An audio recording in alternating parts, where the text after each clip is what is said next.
ആനുകാലികം 2025 April 2025 അന്തരിച്ച പ്രശസ്ത ചരിത്രകാരനാണ് doctor MGS Narayanan.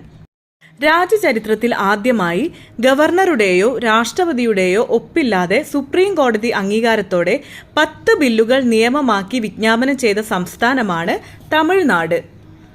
ഉന്നത വിദ്യാഭ്യാസ മേഖലയിലെ സ്ത്രീ പ്രാതിനിധ്യത്തിൽ ഇന്ത്യയിൽ മുന്നിൽ നിൽക്കുന്ന സംസ്ഥാനമാണ് കേരളം. തദ്ദേശീയ മേഖലയിലെ കുട്ടികൾക്കും യുവാക്കൾക്കും ഇംഗ്ലീഷ് ഭാഷ്യം നൽകുന്നതിനു വേണ്ടി കുടുംബശ്രീ ആരംഭിച്ച പദ്ധതിയുടെ പേരാണ് കമ്മ്യൂണിക്കോർ. ഈ അടുത്ത് അന്തരിച്ച ഫ്രാൻസിസ് മാർപ്പാപ്പയുടെ സംസ്കാര ചടങ്ങിൽ ഇന്ത്യയെ പ്രതിനിധീകരിച്ചത് ദ്രൗപദി മുർമുവാണ്. 2025 ഏപ്രിലിൽ അന്തരിച്ച തെലങ്കാനയുടെ വൃക്ഷമനുഷ്യൻ എന്നറിയപ്പെടുന്ന വ്യക്തിയാണ് ദാരിപ്പള്ളി രാമയ്യ.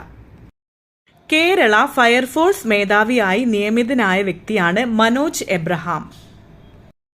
തദ്ദേശ വകുപ്പ് സംഘടിപ്പിച്ച വൃത്തി കോൺക്ലേവിന്റെ വേദിയായ ജില്ല തിരുവനന്തപുരം ജില്ലയാണ്. രാജ്യത്തെ കരടികളെ വെടിവെച്ചു കൊല്ലാൻ തീരുമാനമെടുത്ത രാജ്യമാണ് സ്ലോവാക്യ.